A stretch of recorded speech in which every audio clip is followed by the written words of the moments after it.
Dans le monde de la sorcellerie, d'abord, j'ai été initiée par ma tante, la petite sœur de ma maman. D'abord, elle m'a consacrée au monde de la sorcellerie.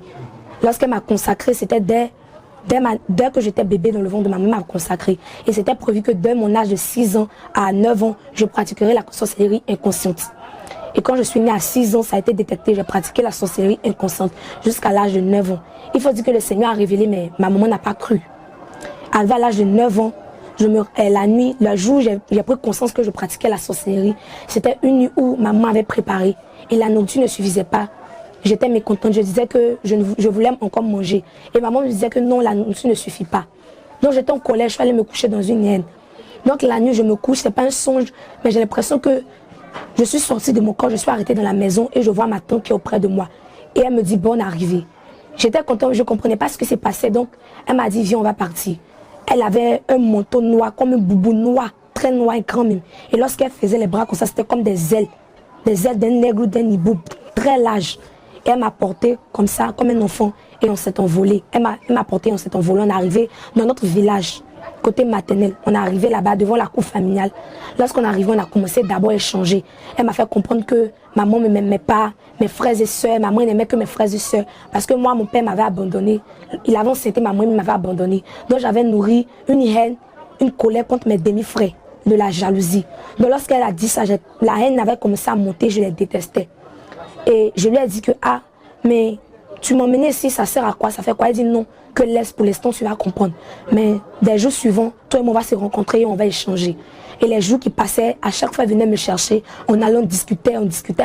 Elle a fait grandir au moins une haine qui faisait que je détestais ma famille, je détestais tout le monde auprès de moi. Et une nuit encore, je la voyais encore, c'était le rendez-vous. Le rendez-vous, c'était à minuit. Chaque minuit, dès qu'il est minuit, elle venait en même temps. Donc à minuit, lorsqu'elle venait, la fois que je l'ai vue, lorsqu'elle est venue, on s'est même apporté, elle m'envoyait au village. Mais lorsqu'elle m'envoyait au village, ce n'était pas comme d'habitude lorsqu'on partait. Le village avait changé, il n'y avait plus de maisons autour. C'était un arbre qui était planté au centre du village. Et les feuillages, les branches faisaient comme un parapluie. C'était grand, ça couvrait tout le village tout entier. Et on était assis là-bas, il y avait un trône, il y avait des crânes de personnes qui étaient mortes, des crânes, d'autres même, c'était des crânes de personnes, des cerveaux de personnes qui vivaient encore. Là-bas, c'était utilisé comme des tabourets. Il y avait la tante de ma maman qui était la reine. Elle était assise sur le trône. Elle, là-bas, elle a des cornes, elle était toute en serpent. Elle pouvait se transformer comme elle voulait. Elle peut prendre l'aspect de serpent, ou soit elle est humaine, mais elle prend son aspect de jeunesse. Dans la vie réelle, elle était vieille, mais elle prend son aspect de jeunesse et elle avait les pattes de sabot là-bas. Donc lorsque je suis arrivée là-bas, il y avait le trône, du sang qui sortait partout. J'ai vu les personnes même que je reconnais de ma famille. Il y avait le frère de mon grand-père, il y avait ma tante, il y avait moi et il y avait 2 enfants du village.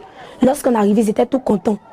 Là-bas, comme je le disais, les branches étaient comme un parapluie. Ça couvrait tout le village tout entier. Et il y avait les crânes, il y avait un feu, comme un feu de camp qui était au milieu. Et chacun était assis, il y avait des ossements, des personnes qui étaient mortes, qu'ils avaient recueillies. Et quand je suis arrivée là, ils étaient contents, ils ont dit, la tante de maman a dit, bonne arrivée, voici la pièce manquante. Et moi, curieuse que j'étais, j'ai demandé, mais pourquoi tu dis ça? Elle a dit que non, que c'est toi qu'on attendait. Que depuis des années, la mission pour laquelle je vis, la mission que je me suis fixée, c'est toi qui peux l'accomplir. Et d'abord, j'ai dit ok, elle m'a donné un plat. Lorsqu'elle m'a donné un plat, bien avant que je n'arrive, ma tante m'avait donné un plat du foutou, de la sauce graine et de la viande. Dans le monde spirituel, le foutou, c'est la chair humaine. La sauce graine, c'est du sang humain. Et la viande, c'est la chair humaine. C'était comme ça mon initiation. Et lorsque j'ai fini de manger, je voyais déjà. Lorsqu'on est arrivé là-bas, ma tante, on a fait d'abord 7 fois le tour du feu de camp. Lorsqu'on dit que le chiffre 7, c'est le chiffre de la perfection, c'est réel. On a fait 7 fois. C'était d'abord pour marquer ma présence, pour dire que je fais désormais partie du clan. Je fais partie de la confrérie. Et on m'a consacré, elles ont fait des incantations avec du sang, mais elle m'a consacré à l'esprit de serpent. C'est-à-dire que je peux me transformer en n'importe quel serpent que je veux. J'avais la langue de serpent, ils ont transformé ma langue comme langue de serpent. C'est-à-dire que lorsque je parle, des milliers de personnes se mettent en colère. Tout ce que je dis, c'est un impact, c'est toujours négatif. Et lorsqu'on m'a consacré maintenant, ma tante est retournée chez nous, elle a ramassé mes habits. Et lorsqu'elle ramassait, elle a pris tout. Quand elle est revenue dans le groupe, la tante de maman les déchirait, elle prenait du sang, elle les marquait. Ainsi de suite, ça formait mon manteau. Lorsque j'ai porté maintenant, il y a eu une force qui est entrée en moi.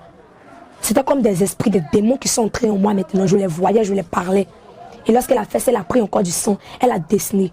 Au début, elle m'a donné seulement que 3 yeux parce que je venais d'entrer.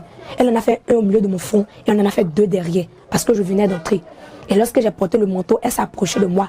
À travers sa bouche, elle a soufflé comme une fumée. La fumée là, c'était mon pouvoir. Et elle a soufflé aussi dans mes yeux. Mes yeux, c'était mon pouvoir. Moi, j'envoûtais la nourriture à travers mes pensées. C'est-à-dire que je fixe la nourriture avec mes yeux. Et dans ma tête, j'imagine ce que je veux que la nourriture devienne. Et ça se réalise. C'est comme ça que j'envoûtais la nourriture.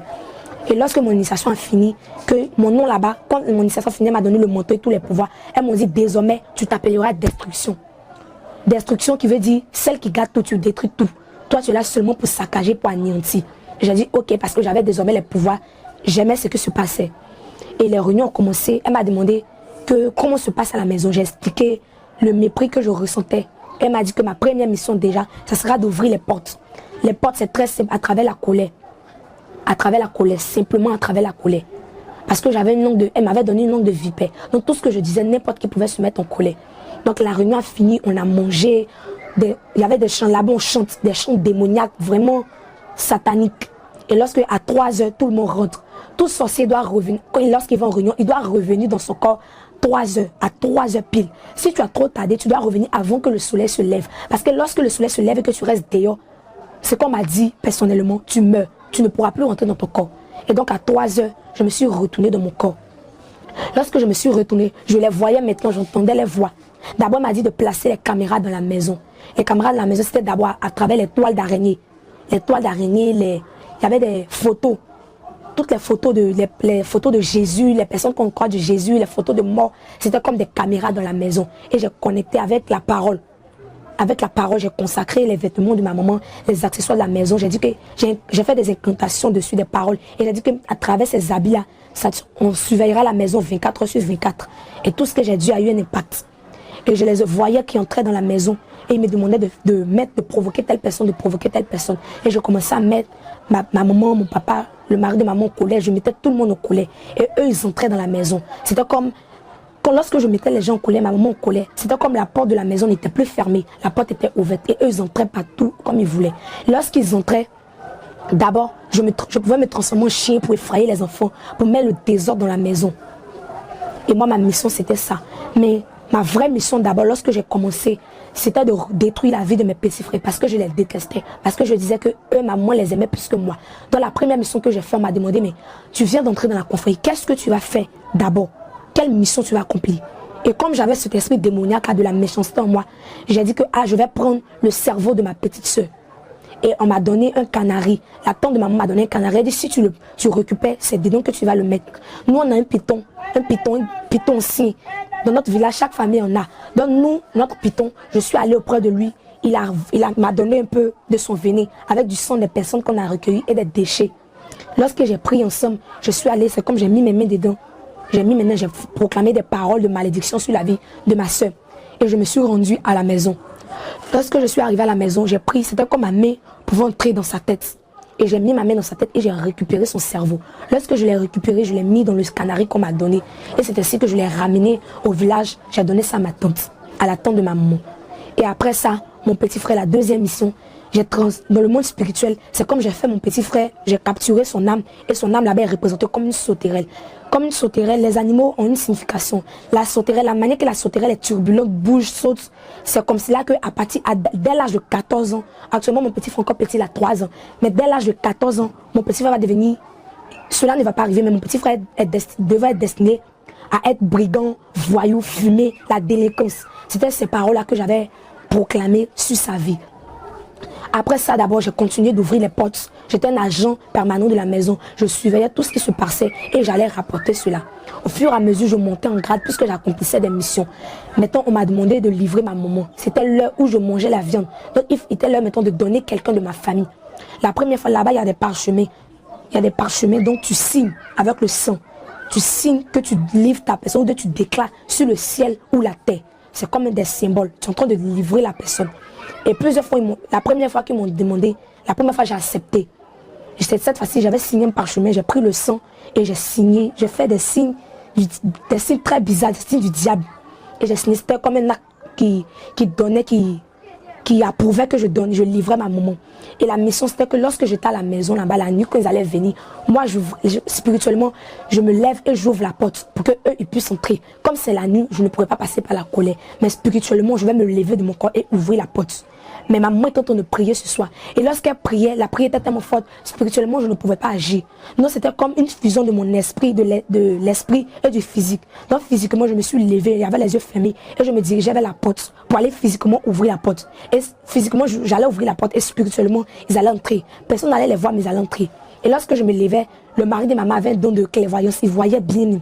Donc il m'a vu, il a su que c'est ce qui se passait. Il a réveillé maman.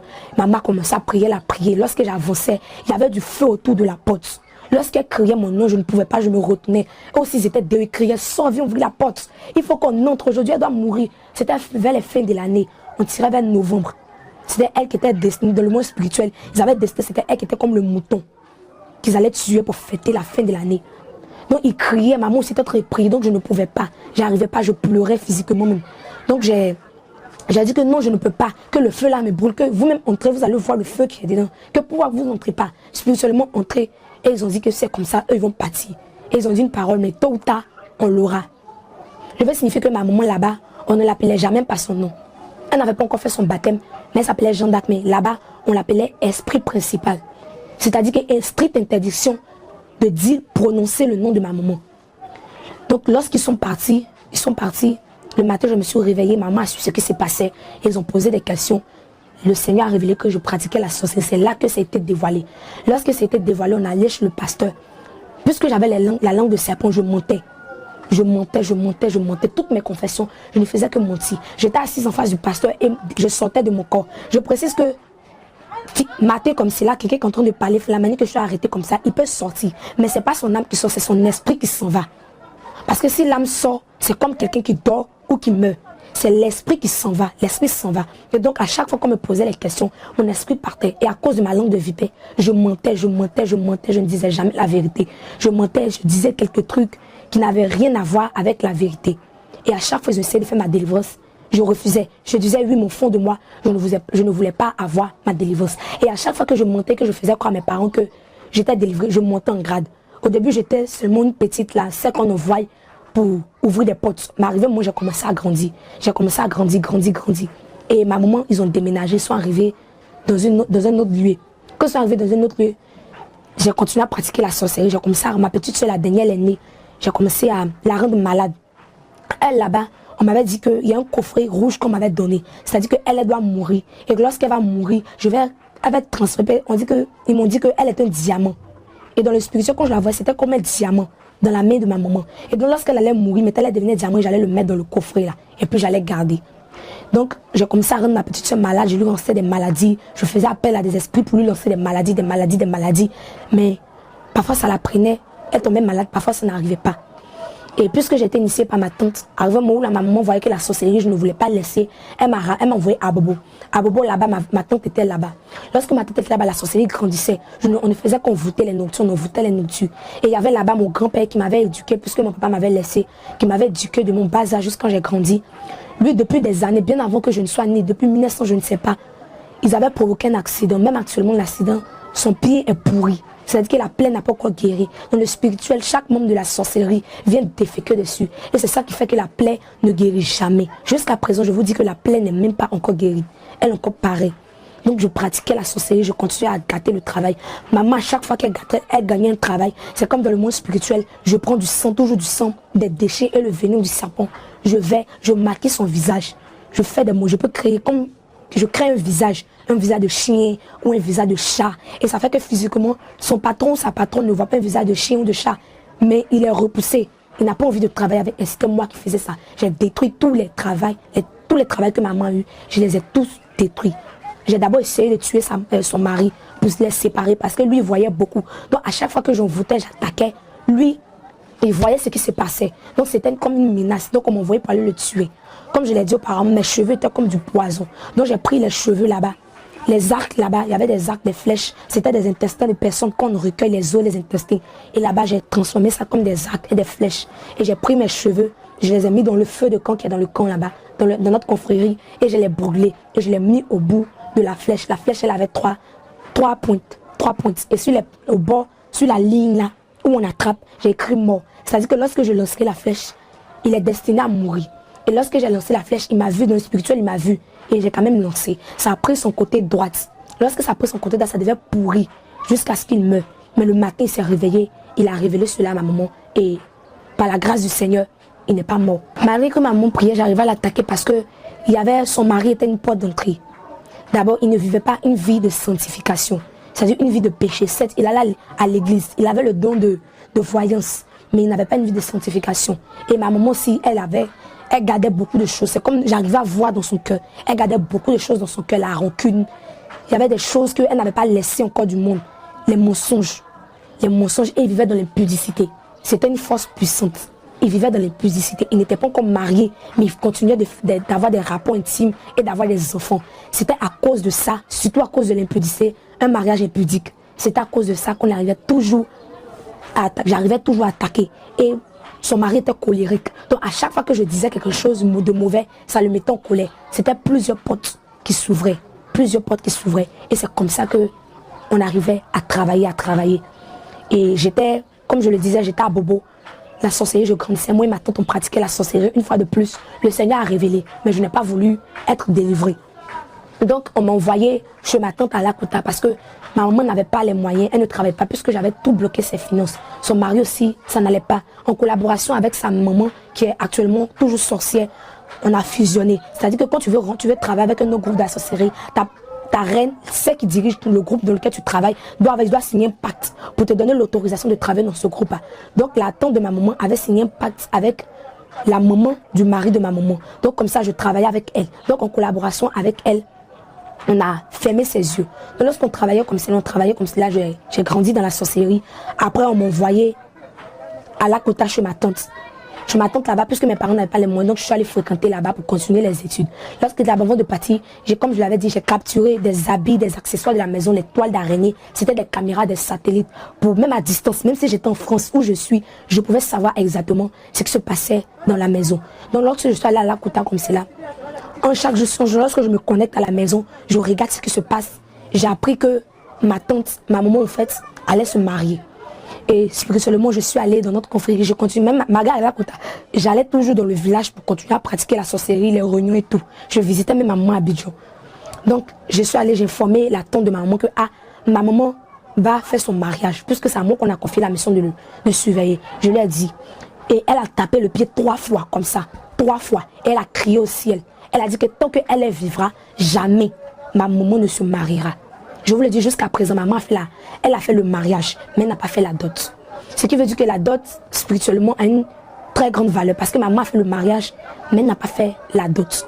Et spirituellement, j'avais la capacité de lire dans les étoiles. Je lisais les étoiles. Et lorsqu'on enlevait les branches, ce qui faisait comme un parapluie au-dessus de nous, il y avait les étoiles de chaque famille. C'est-à-dire que lorsqu'on prend un grand-père comme cela, son enfant jusqu'à la lignée, on peut lire les étoiles. On prend l'autre, on lisait les étoiles comme cela. Mais l'étoile de maman était écartée.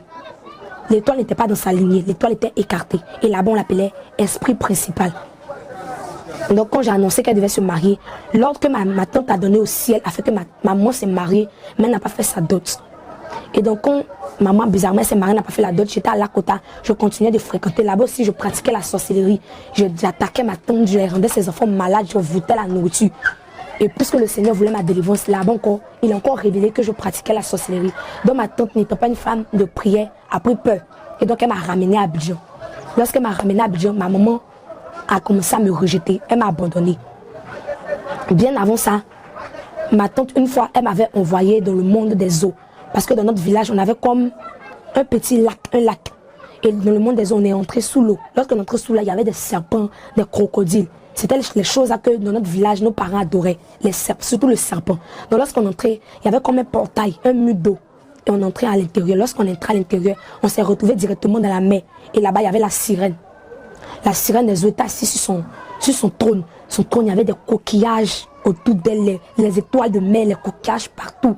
Et quand on est arrivé là-bas, bizarrement, elle était contente de me voir. Et moi, je n'avais pas compris. Puisque j'avais déjà la sorcellerie, donc ça ne me faisait pas peur. Lorsqu'on est venu, je me suis inclinée devant elle. Et elle m'a dit, bienvenue ma fille.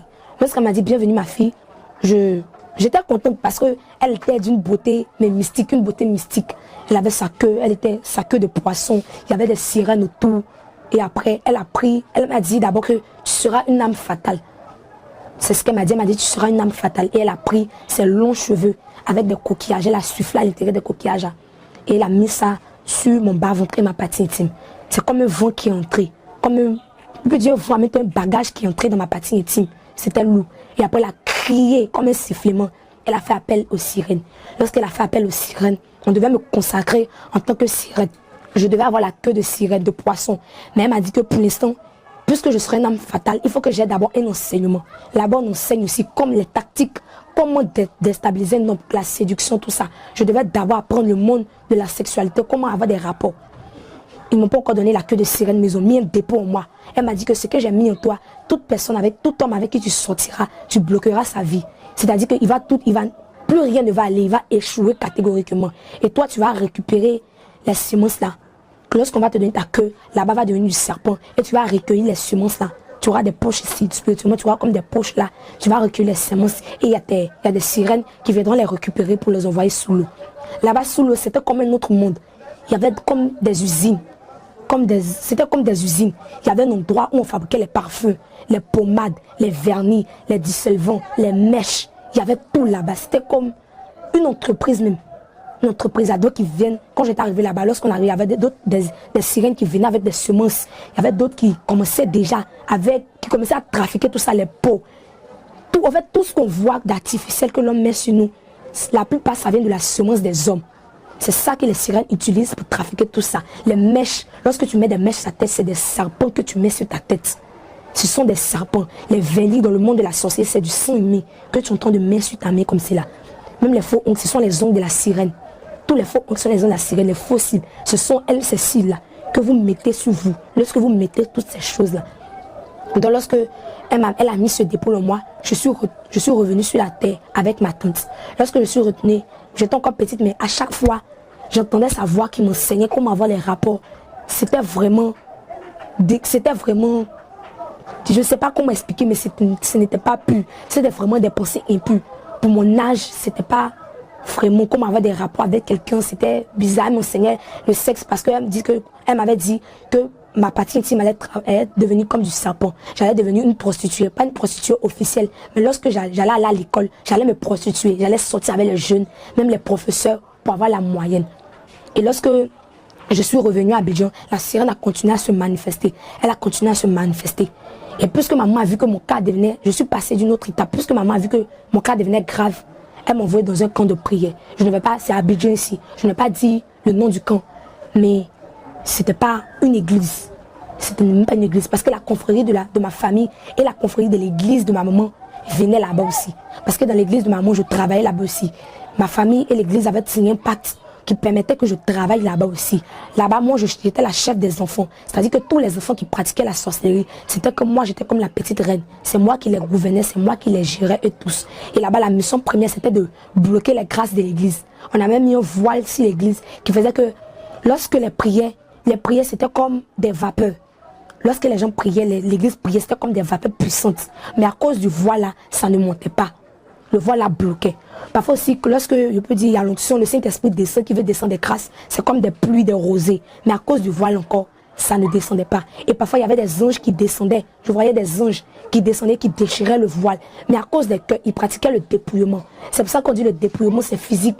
Et c'est aussi dans le cœur, c'est aussi dans le comportement. Parce qu'à cause de leur comportement, certes, ils ne portaient pas les mèches, les vernis, les pommades, mais à cause de leur cœur, la rancune, la méchanceté, la colère. À cause de ça, on arrivait à travailler comme on voulait. Toutes les femmes qui étaient enceintes dans l'église, la reine de la confrérie de la sorcellerie, elle avait un python. Un python. Donc le python, lorsqu'une femme enceinte dans l'église, il vient et il pique sur le ventre de la femme. Il transmet à l'enfant le venin qui tue l'enfant. Et spirituellement, elle vient, elle perd le ventre de la femme et elle retire et elle donne le python encore se réveille et le python avale l'enfant. C'est comme ça qu'on tuait les enfants de l'église. Tous les bébés, on les tuait. D'autres on les initiait dans la sorcellerie, d'autres étaient inconscients. Il y avait le chaos dans l'église. Il y avait le Seigneur, mais à cause des cœurs, on arrivait à travailler.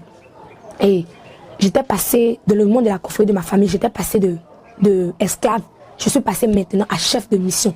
C'est-à-dire que toutes les missions qui se faisaient, c'est moi qui choisissais où qui on va attaquer. qui on va attaquer. Chaque fin d'année, lorsqu'il y a un sacrifice à faire, c'est moi, je prends la liste de toute la famille, je maîtrisais la famille. C'est moi qui décidais qui devait mourir tant, qui devait mourir tant. Et après, lorsque je choisissais maintenant toutes ces personnes qui devaient mourir, j'amenais ça auprès de la reine qui était la tante de ma maman. Et lorsqu'elle approuvait, on allait attaquer maintenant. Et comme ma maman voyait que le cas devenait grave, elle m'avait envoyé dans une église. Mais dans l'église où elle m'a envoyé, il n'y avait pas le Seigneur là-bas. Donc lorsqu'on me donnait les gènes, tous les gènes qu'on me donnait spirituellement, je mangeais. Physiquement, je sais, j'avais faim. Mais spirituellement, mais je n'étais pas là. Mon esprit se promène. La nuit, je peux mon âme peut sortir, aller visiter ma maman et je reviens. C'est-à-dire, il n'y avait pas le Seigneur, il n'y avait rien qui m'empêchait de faire ce que je voulais. Donc c'était comme cela que la sorcellerie était devenue un niveau où je ne contrôlais plus. C'était devenu la méchanceté, c'est-à-dire partout à l'école même, je transmettais la sorcellerie. J'ai tellement transmis que le Seigneur, je peux dire que le Seigneur est facile, mais en tout cas, j'ai tellement transmis que j'ai oublié le nom, parce que c'était vraiment... Toutes les enfants que je voyais, je les envoûtais. Je les envoûtais, je les envoûtais, je les envoûtais. Et après, ma maman a vu que je ne voulais pas laisser la sorcellerie. Donc, elle m'envoyait chez mon père. Mon père qui m'avait laissé avait maintenant accepté de me prendre. Donc, lorsqu'il m'envoyait là-bas, je faisais la classe. C'était pendant la période de coronavirus. Je suis allée chez mon papa. J'arrivais là-bas, il pratiquait le bouddhisme. Une moitié était païen, une moitié pratiquait le bouddhisme. Les bouddhistes sont au-dessus des sorciers. Mais c'est comme une union. L'autre groupe ne peut pas empêcher l'autre groupe de travailler. C'est comme une famille. Lorsque je suis arrivée là-bas, lorsque mes tantes, ma grand-mère commençaient à faire les incantations, qu'elle croit que ce sont des prières, c'était des incantations qu'elle faisait. Et il y a des esprits, des démons même, des démons très dangereux qui entraient dans la maison. Qui entraient, d'autres s'asseyaient dans la maison, d'autres étaient sur le foie, sur le toit. Ils se mettaient à parler, ils se mettaient à mettre des caméras, à faire ce qu'ils voulaient dans la maison. Envoûter la maison. La maison était entourée de ténèbres. C'est-à-dire qu'il n'y avait aucune lumière dans la maison, c'était seulement que des ténèbres. Lorsque j'arrivais, je partais là-bas, j'avais pris les biens de ma maman. Parce qu'arrivée, ma tante était décédée. La tante de ma maman qui était la reine, l'année passée, elle est décédée. Lorsqu'elle est décédée, elle a dit à le python de la famille, lui qui est comme l'ami de la reine, que si elle meurt, c'est moi qui dois prendre la place de reine. Et le python a dit, mais elle n'est pas encore princesse, parce que là-bas, il y a la reine, il y a la princesse, et il y a chef de mission, jusqu'en dessous. Et il a dit qu'elle n'est pas encore princesse, comment elle peut passer à reine? Qu'il y a sa tante qui est là, sa tante a travaillé depuis des années, pourquoi pas elle? Et elle a dit que non, que ce que je n'ai pas pu accomplir durant des années, elle va l'accomplir à ma place. Parce que dès la jeunesse, maman, elle s'est donné une mission, elle a dit que tant qu'elle vivra, maman ne sera jamais heureuse et maman doit mourir. Que elle, coûte que coûte, ma maman doit mourir. Et puisqu'elle n'a pas réussi à accomplir cette mission-là, c'est à moi qu'elle avait laissé la charge de devenir reine pour que j'accomplisse la mission.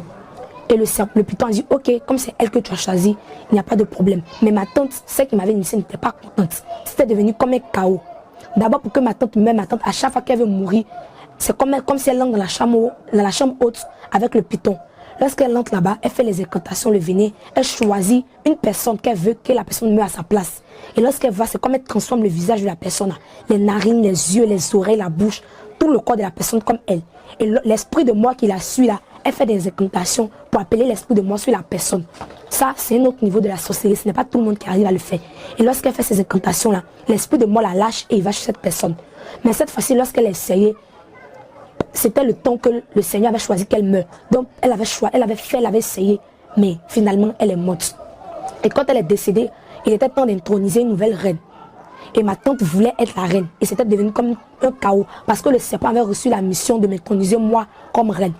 Et le sacrifice qu'il m'a demandé de faire, il m'a demandé de livrer. Parce que plusieurs fois, on m'a demandé de livrer maman. Parfois, j'accepte, parfois, je n'accepte pas. Plusieurs fois, j'ai accepté même. Plusieurs fois, j'ai accepté. Lorsque j'acceptais, lorsque je partais l'attaquer, récupérer son âme, je n'arrivais jamais. Mais cette femme m'a dit qu'il faut que coûte, je prends l'âme de maman, je capture l'âme de maman. Elle l'a dit, c'est le sacrifice ultime pour accéder à la place royale. Et j'ai dit, ok, je vais le faire. Et c'était comme je partais chez ma maman. Elle avait quitté son mari parce que dans le monde spirituel, ma tante et moi, ma tante s'est couchée au milieu de leur lit conjugal. Ça représentait la séparation. C'est comme ça qu'on a séparé mon papa et ma maman. Donc, maman est allée vivre chez sa tante. Donc, ma tante voulant devenir reine, c'était devenu comme un chaos, Et le python m'a dit, moi, d'aller l'attaquer, d'aller prendre l'âme de ma maman. Donc, je partais et je voyais ma maman chaque fois que je partais, soit couchée, soit assise, en genoux, en train de prier, de pleurer. Et elle disait toujours ces paroles, Seigneur, sauve ma fille. Seigneur, sauve ma fille. Seigneur, sauve ma fille. À chaque fois qu'elle disait ces paroles-là, je sentais une force me lâcher. C'était comme je perdais mes pouvoirs, je m'affaiblissais. Et lorsque je m'affaiblissais, à chaque fois je retournais. Une fois j'ai essayé en force mes pouvoirs m'ont lâché, mes forces m'ont lâché. Et je me suis retenue, j'ai dit au serpent que je ne peux pas l'attaquer. Parce que comment quelqu'un que je vais attaquer, la personne prie pour moi. Mais qu'à chaque fois que je vais, mes forces, tout mon pouvoir me quitte. Que je ne peux pas l'attaquer. Que mais intronise-moi quand même comme reine. Et c'est ainsi qu'il a dit non. Que tu dois faire un sacrifice avant de passer à une autre étape. Avant de passer au trône, à la place de reine. Non, tu dois faire un sacrifice. Et j'ai dit non, que je ne peux pas. Je ne veux pas mourir là-bas. Parce que si je reste là-bas, elle risque de me tuer. Non, je ne veux pas. Et c'est comme ça qu'il m'a piqué. Il m'a piqué avec ces trucs, hein, sa bouche. On peut dire son venin entré en moi. Ça fait des taches noires sur mon corps. C'est avec la délivrance que ces taches sont parties. Lorsqu'il m'a piqué, le venin qui est entré en moi, c'était pour me donner des plaies. Des plaies jusqu'à ce que ça pourrisse. Jusqu'à ce que j'accepte de livrer ma maman. Parce qu'il était dans l'obligation de m'introniser comme reine. Donc ça devenait un chaos de la confrérie. Et puisque je refusais, c'est arrivé au moment des congés de Pâques. Les congés de Pâques, je suis venue chez ma soeur. D'abord chez mon papa. Lorsque je suis arrivée là-bas, pendant la dot, c'était l'heure que mon papa fait sa dot. Celui qui m'avait abandonné, c'était l'heure qu'il fait sa dot avec sa nouvelle femme. Le jour de la dot, quand je suis arrivée là-bas, d'abord, je cherchais quelqu'un qui avait la sorcellerie. Quelqu'un qui pratiquait la sorcellerie consciente, qui savait ce qu'il faisait. Et je ne trouvais personne. Et le jour de la dot, la dot approchait, les parents qui étaient du village pour venir. Son frère est arrivé. Lorsqu'il est arrivé, physiquement il est entré, mais spirituellement son corps est sorti. Son esprit est sorti, son esprit me promenait à la maison. Et lui, on s'est croisés au niveau de la porte. Lorsqu'on s'est croisés, on était contents, on a créé nous deux. Ah, enfin, on a trouvé quelqu'un avec qui travailler. Donc il m'a dit, ah toi c'est sa fille. J'ai dit oui, je suis sa fille. Et d'abord que je suis arrivée, j'ai vu les mains de mon papa qui étaient percées. Je ne savais pas qui l'avait fait, mais j'étais contente. J'avais aussi percé les mains de ma maman. Non, il m'a dit que c'est lui qui a percé les mains de mon papa. C'est comme des trous, un gros trou dans ses paumes, dans ses deux paumes. À chaque fois qu'il y a l'argent qui vient, spirituellement, ça se perd. Ou bien lui, il vient, il prend. Ça représente la pauvreté, le blocage, la sécheresse dans sa vie. Donc, spirituellement, on allait au village. Lorsqu'on allait au village, derrière la cour familiale, je vous dis, il y a à peu près toute la famille qui est enchaînée. Je peux dire toute la famille, parce qu'il n'y a personne réellement qui a suivi le Seigneur Jésus, le vrai Dieu. Il n'y a personne qui l'a suivi. Il y avait d'autres, c'était comme classé, d'autres qui pratiquaient la sorcellerie inconsciente. Ils ne savent pas qu'ils sont sorciers, mais ils sont enchaînés là-bas. Il y a d'autres lèvres qui étaient bloquées. Là-bas, il y avait mon frère qui avait les mains enchaînées. C'est-à-dire que ses mains sont enchaînées. Ça représente qu'il ne peut pas travailler. Et selon où les chaînes se trouvent, c'est une signification. Si on t'enchaîne au niveau des pieds, c'est-à-dire que dans ta vie, tu ne peux pas avancer. Si on t'enchaîne au niveau des mains, tu ne peux pas travailler.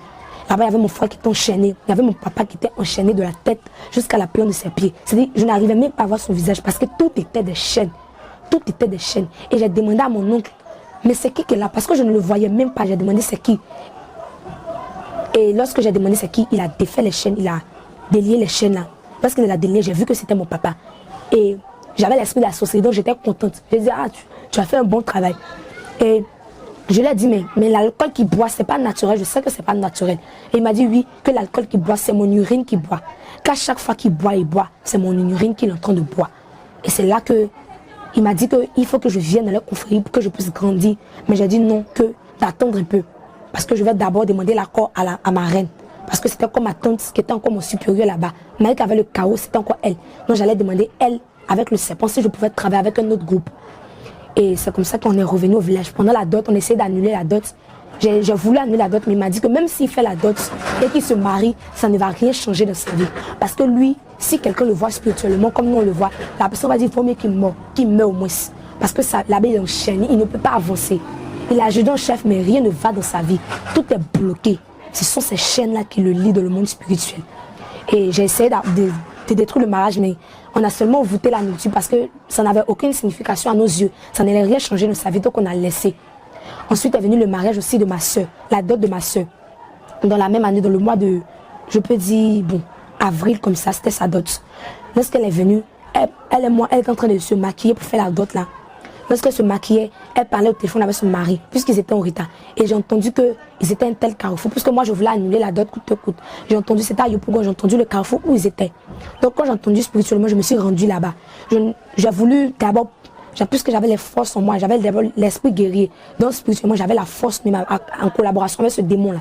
Donc j'ai voulu pousser la voiture, mais bizarrement, ça ne marchait pas. J'ai tout fait, mais ça n'a pas marché.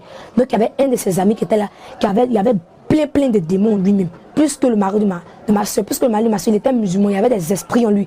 Mais pour son ami, il était encore trop. Donc c'est lui que j'ai poussé la moto, il était sur une moto, j'ai poussé la moto, il a fait un accident. L'accident n'était pas grave, ça n'a pas été comme je voulais.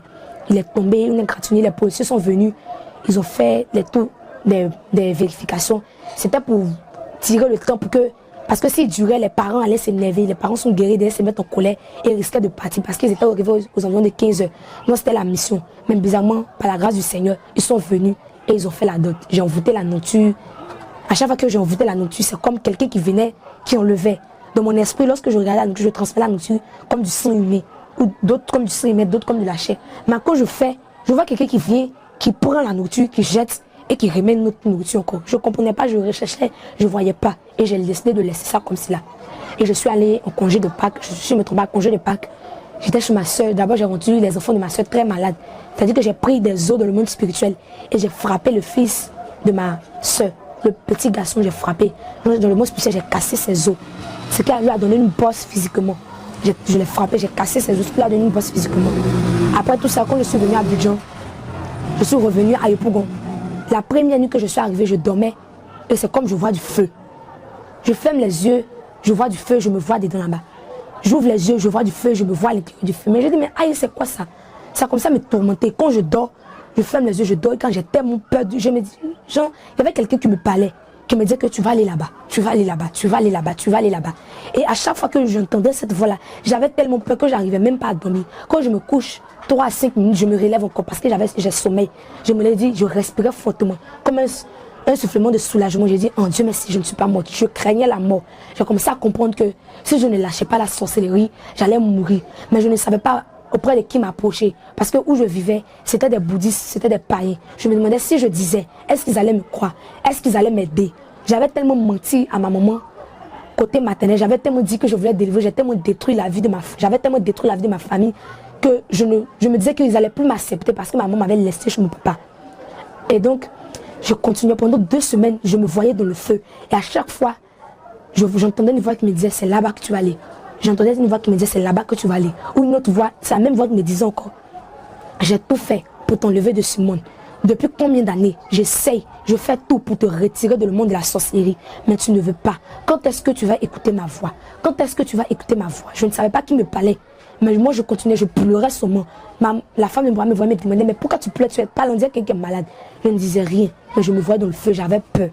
Et la 2e semaine, le samedi, c'était tellement grave que j'avais tellement peur que j'ai pris mon courage, j'ai appelé ma maman.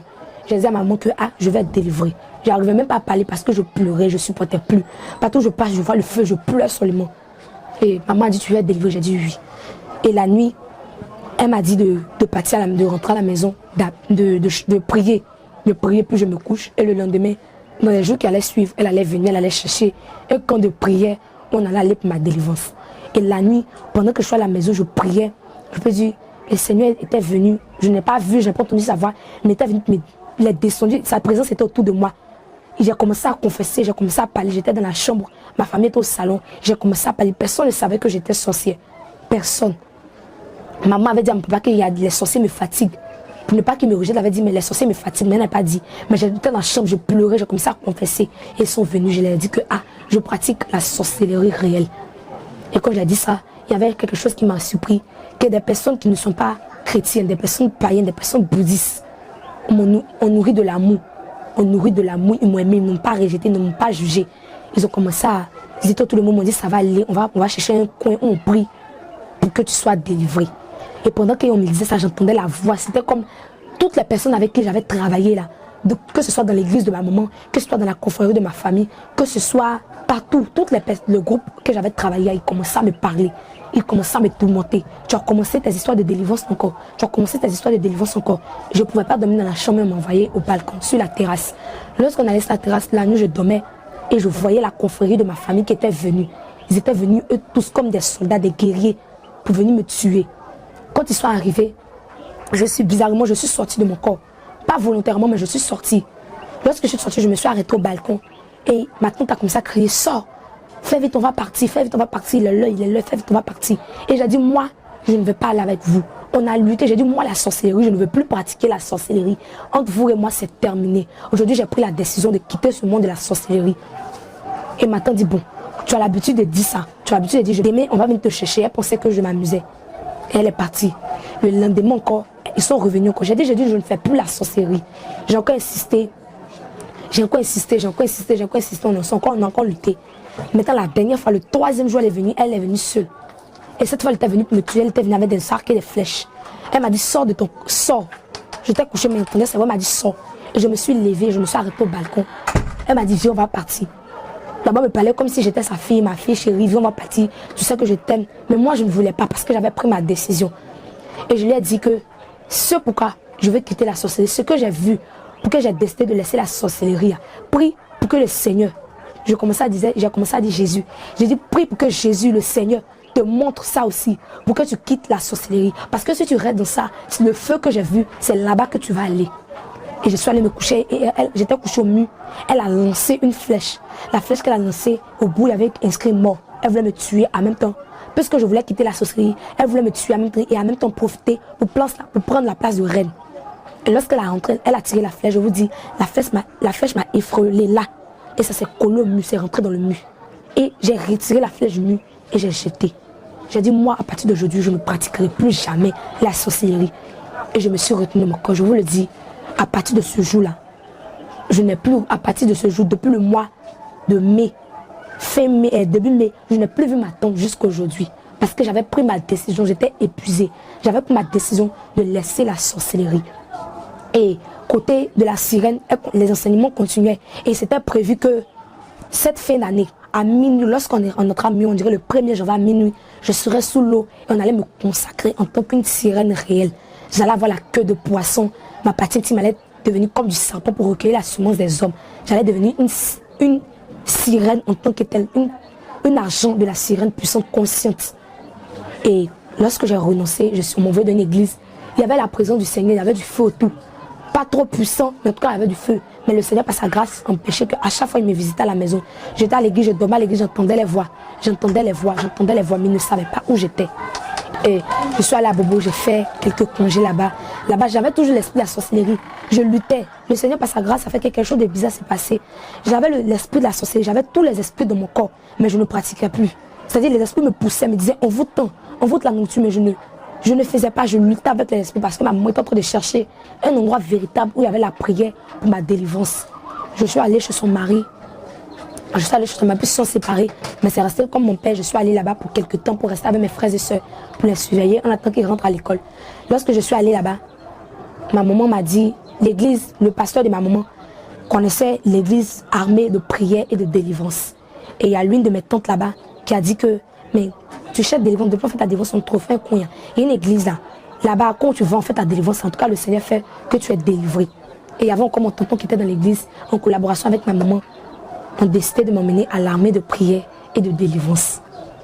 Et lorsque je suis arrivée ici, au carrefour, le carrefour qu'on appelle Saint-Viateur, au carrefour, j'étais arrivée là. Et dès qu'on arrive au carrefour net, il y a une force qui m'a lâché, comme un bagage, quelque chose qui est quitté en moi. Je n'ai pas vu de démon ni d'esprit parti, mais c'est ce que j'ai ressenti. Et on a marché, on venait. Pendant que je marchais dès le carrefour, le Seigneur commençait déjà à fermer mes yeux spirituels. Il a commencé la délivrance à partir du carrefour. Mes yeux ont commencé à s'affaiblir. On commençait à s'affaiblir. Jusqu'à j'arrive devant l'église de temple. C'était comme je voyais de la lumière, comme des phares de lumière qui montaient comme un mur, qui couvraient, qui barricadaient tout le temple. Même la toiture était en lumière. Et lorsque j'entrais, c'était dans la cour, lorsqu'on marche, le sol là, c'était du feu. Des braises de feu, du feu partout. Du feu, les chaises, les feux, tout. La maison était embrasée d'un feu. Au début, j'avais peur d'entrer. Mais il y a une voix qui m'a encore dit, tu n'es pas venu pour faire quelque chose de mauvais. Tu es venu pour ta délivrance, donc entre. Je suis là, entre. Et je suis entrée. Le serviteur de Dieu nous a accueillis, tout et tout. Et j'ai fait ma confession. Quand j'ai fait ma confession, d'abord, je n'ai pas dit toute la vérité. J'ai confessé, mais je n'ai pas tout dit. Tout ce que j'avais dit était vrai, mais je n'ai pas tout dit parce que je n'ai pas vu l'importance. Je me disais que mais le Seigneur, il sait déjà. Donc si je ne dis pas tout, il peut quand même me délivrer. Et lorsque j'ai dit la moitié, on m'a donné un moment de jeûne. Premier jour, on a prié. À chaque fois que je m'asseyais dans le rang, je regardais la porte et je disais au Seigneur, Seigneur, le jour que tu vois que la manière que je suis assise là, tu vois mon cœur, tu sais que je suis fatiguée, je vais être délivrée. Le jour que moi je franchirai cette porte que tu vois là, il faudra que je sois délivrée de la tête jusqu'à la plante de mes pieds. Je ne veux plus qu'un esprit sont dans mon corps. Que je veux que même que lorsque les démons me voient, qu'ils aient peur de moi. C'était cette prière que je faisais. On a prié, l'esprit guéri s'est manifesté, les démons sont manifestés. Et le Seigneur a passé par l'une de ses servantes pour dire qu'il veut que je me confesse, que je termine ma confession. Il veut que je continue ma confession. Et le prochain jour, avec une autre servante de Dieu, j'ai fait ma confession. Ma confession, c'était au niveau de ce que j'avais fait. Je n'avais pas dit ce que j'avais fait, j'avais caché, j'avais seulement dit que j'ai pratiqué la sorcellerie. Seulement ce que j'avais gâté, mais réellement mon apparence, mes yeux, il y avait des codes sur mon corps, des marques, des signes, plein de choses démoniaques sur moi-même. Donc c'est comme cela, j'avais pas dit. Et quand j'ai confessé, à chaque fois je me sentais libérée. J'ai fait ma repentance bien. Lorsque j'ai fait ma repentance, le 5e jour, puisqu'on m'avait donné 5 jours, c'est le 5e jour, à la première prière, je disais au Seigneur que Seigneur, si j'entre dans la salle, je veux qu'à la première prière, je sois délivrée totalement. Je ne veux pas sortir de la salle avec un esprit. Et lorsque je suis entrée en salle, le serviteur de Dieu qui est venu me chercher, il a dit que le Seigneur l'avait conduit vers moi. Lorsqu'il m'a vu, c'était comme un flash. Le Seigneur avait dirigé vers moi. Lorsqu'on allait, il a commencé à prier. Pendant qu'on priait, j'ai vu plein de choses. J'ai vu que ma tante, la tante de maman qui était décédée l'année passée, elle était incarnée en moi. C'était la représentation de l'esprit de la sorcellerie. Parce qu'elle était à un niveau, c'était une divinité. Donc je l'ai vu qui sortait. Elle est le python qui fuyait, qui sortait de mon corps. Il y avait les habits de communion. Les habits de féticheuse que je me vois en train de déchirer. La fumée sortait de ma bouche. Mes pauvretés étaient parties. Il y avait un sang qui coulait sur moi. Mais le sang là cassait mes yeux. On levait tout, effaçait les signes. Il y avait beaucoup de choses qui se sont passées. Et après, je me retrouvais, je me suis vue, j'étais allongée. Et je me revêtis d'une jolie robe blanche qui descendait de ma tête jusqu'à la plante de mes pieds. C'est à l'armée de prière et de délivrance que le Seigneur m'a délivré totalement. Il m'a délivré de plusieurs esprits. L'esprit de Python, de la sorcellerie, la sirène des eaux, la reine des côtes, des démons même, l'esprit guerrier. C'est-à-dire j'étais possédée d'un niveau que je ne savais même pas. Mais le Seigneur, par sa grâce, m'a libérée totalement. Et là où je vous dis, je suis libérée, je suis délivrée et je sens une joie que depuis ma naissance, je n'ai jamais ressentie. Parce que le Seigneur auprès de moi, chaque jour, il me montre qu'il sera toujours près de moi. C'est pour dire que le monde de la sorcellerie, c'est un monde qui existe réellement. Le monde de la sirène des eaux, surtout dans le monde de la sirène des eaux. Lorsqu'on vous dit le monde de la sirène des eaux existe, c'est réel. Si vous voulez, je peux vous donner un exemple. Il y a un pagne qui est là, qu'on appelle Addis Abeba. Ce pagne, plusieurs personnes le connaissent. Si vous regardez ce témoignage et que vous avez ce pagne, prenez le pagne et regardez sur le dessin. Il y a un dessin qui est là comme un sceptre et qui a trois branches. Ce sceptre, ça représente le sceptre de la sirène des eaux.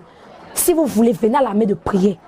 Venez à l'armée de prière. Toutes les filles qui ont reçu les délivrances vous diront la même chose. Priez. Demandez au Seigneur d'ouvrir vos yeux. Il vous montrera. C'est le sceptre qu'elle attrape. C'est là que son pouvoir est. Il y a plusieurs pagnes qui ont des codes que je reconnais, que je vois. Il y a plusieurs pagnes comme ça. Les pagnes, vous voyez, avec des cercles, des pyramides. C'est des pyramides, ça représente les formations, tout ça. Il y a beaucoup de choses. Donc, lorsqu'on vous parle du dépouillement, c'est vrai et c'est sincère.